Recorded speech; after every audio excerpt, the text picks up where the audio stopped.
Question 5 is coming from normal distribution. The mass of peaches sold per day in a supermarket is normally distributed with a mean 65.8 kilograms and standard deviation 9.6 kilograms. Part A, find the probability that the mass of peaches sold on any given day is between 56 and 75 kilograms. Probability of, we shall have 56 less than x less than 75.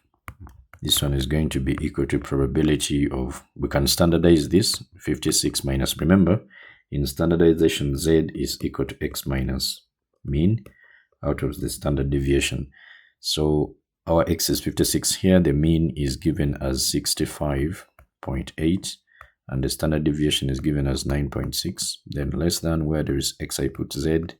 Then less than, this will be 75 minus 65.8.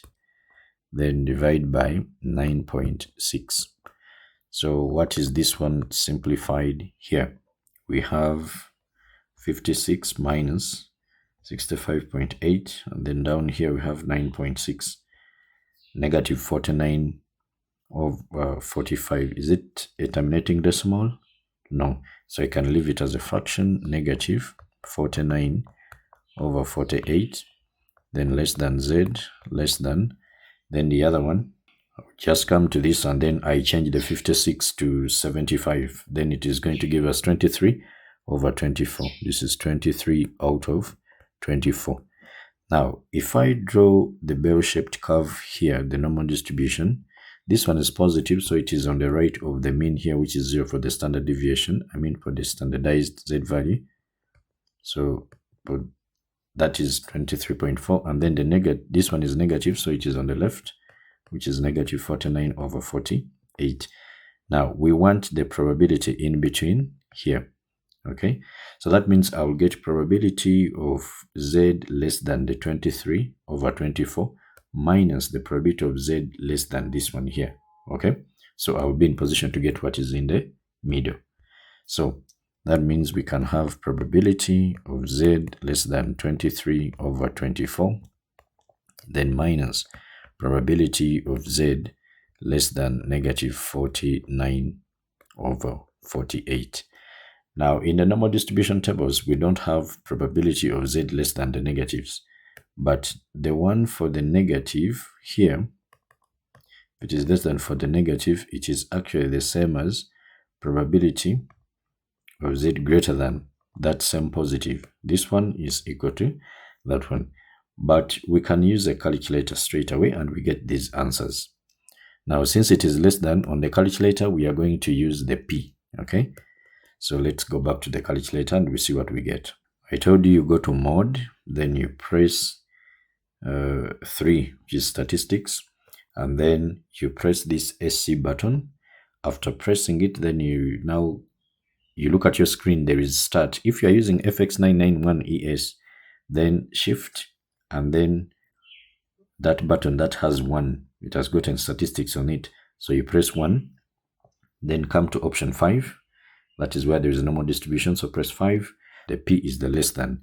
So we have 1 here. Now you just put 23 over the 24. Just like that. Then you get the answer 0.831. Then minus, I'll just come to this one. Since it is also less than, then I change to minus 49. Then this one has to be 48, just like that. Then it is 0.15367, 0.15366. Now when we subtract these ones, what do we get? 0.83105 minus 0.15367. We get 0.677338. But to 3 significant figures, to ensure uniformity, they give the answers to 3 significant figures. So our answer is going to be 0.677. 3 significant figures. This calculator here gives to 5 decimal places.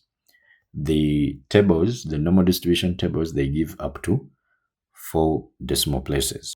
We are supposed to write the answer to 3 significant figures. Next, the mass of cherries sold per day in a supermarket is normally distributed with mean 72.4 and standard deviation sigma here. It is known that on 10% of the days, less than 59.1 kilograms of cherries are sold. And they want us to find the value of the standard deviation. So we are given probability of x, which is less than 59.1. I can standardize this less than z1, which z value is responsible for this 0.1 that is given to us. So what we need to do, I've always told people that you first do a sketch here. Okay, do 2 sketches, and then you judge, is your z going to be a positive or a negative? So put your z here as a negative, put your z here as a positive. Okay, now of course this one is 0. I'm saying positive because the mean of the standardized normal distribution is 0. Now we are looking at less than, so look at the left of that value and look at the left of this other value here. Now when you look at these ones, which one can give you the 0.1? It has to be this one here, the smaller one, because the whole of this is 0.5, you see? So you cannot say that this one is 0.1. So our z value, because you know that this is 0.5, just this part here, that means you are adding something here. That is why in the normal distribution, remember this is the one that you are having, all the values there are greater than 0.5. They are from 0.5 and above. So now let us look at our answer here. So our z has to be a negative. So z here, which is a negative, is supposed to give us the phi inverse of the 0.1. But in the normal distribution table, we are not having values of the probabilities which are less than the 0.5.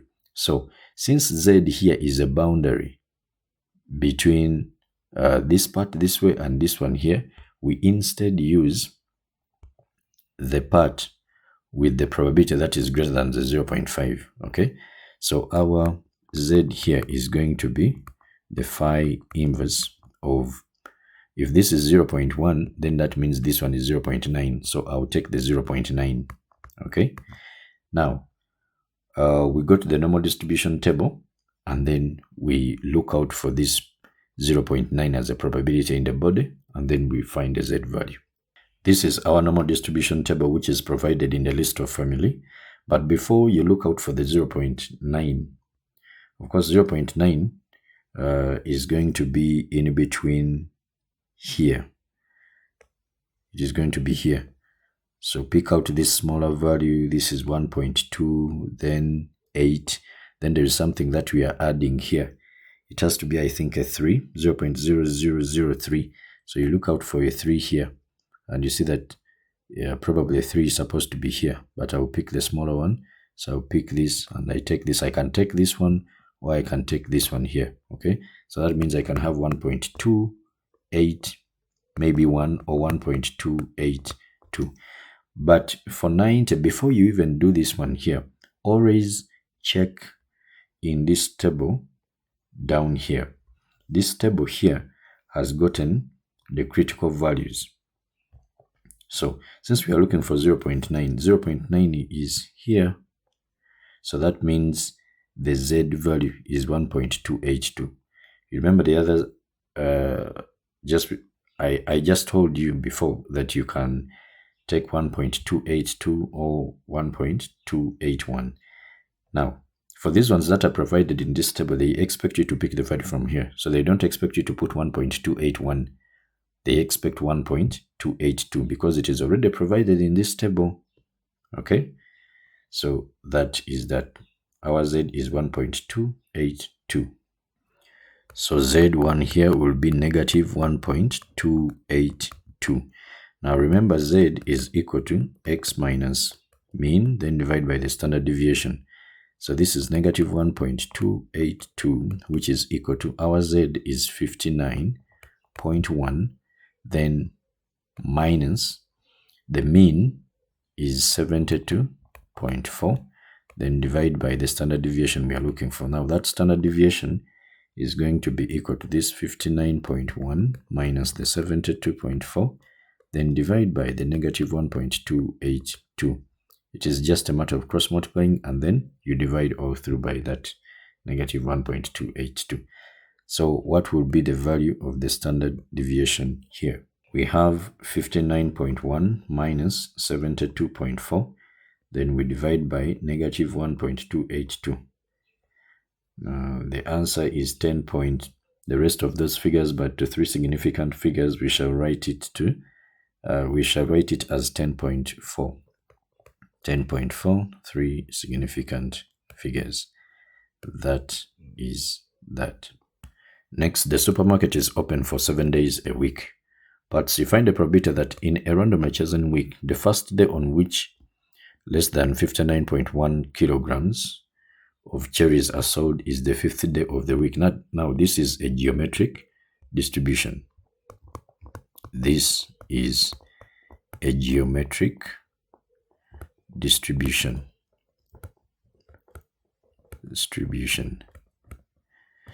Yes, they have told us that the supermarket is open 7 days a week, but then here we don't know really the number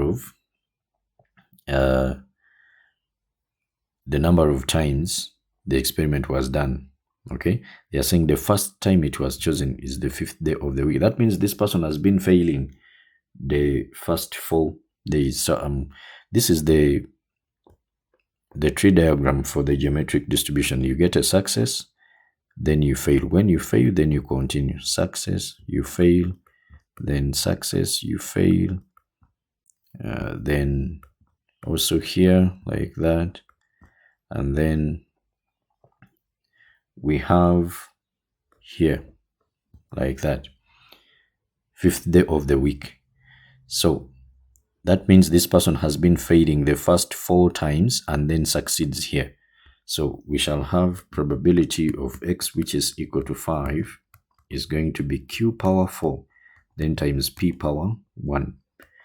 Now, p, they said that when it is less than the 59.1, that is the one that they gave us up here, which is the 10%. Remember, 10% of the days less than the 59.1. So our p is 0.1. So that means our q is 0.9. So 0.9 power 4, then times 0.1 power 1. So what do we get altogether? 0.9 power 4, then times 0.1. We get 0.0561. Now, we can write to 3 significant figures, but this one is a terminating decimal. No need to do that. You can just write it, the whole of it, as that. Then part D, find the probability that in a randomly chosen week, the first day on which less than 59.1 kilograms of cherries are sold is before the 5th day. Now, before the 5th day, this is what we are going to have. I'm going to copy this one here up to there. So less than 5, if it is before, that means we are going to go up to 4. So we can have p, then qp, then q squared p, then q cubed p, all of those ones there. But do you realize that it is only this option here that is left out? So I will just say 1, then minus this one that is left out. Okay, so we can have probability of x less than 5, which is equivalent to 1 minus q to the power of 4. So this is 1 minus q, remember is 0.9, then power 4. So what do we have here? 1 minus 0.9 power 4. Then we get 0.3439, and that's our answer. Alternatively, I can use the other one I've told you. Alternatively, I can have probability of x less than 5 is going to be p, the first time you are getting the success, Then on the second time, so you fail the first one, then you get on the second one, you fail the first 2 times, you get on the third one, then you fail the first 3 times, and then you get on the fourth one. Okay, now what is our P? Is 0.1. Then Q is 0.9 times 0.1, then 0.9 squared times 0.1, then 0.9 cubed times 0.1. So all of it together, what do we get? 0.1 plus 0.9 times 0.1 plus 0.9 squared times 0.1, then plus 0.9 cubed times 0.1. Do you see that we get the same answer? So whichever option you want, that is that.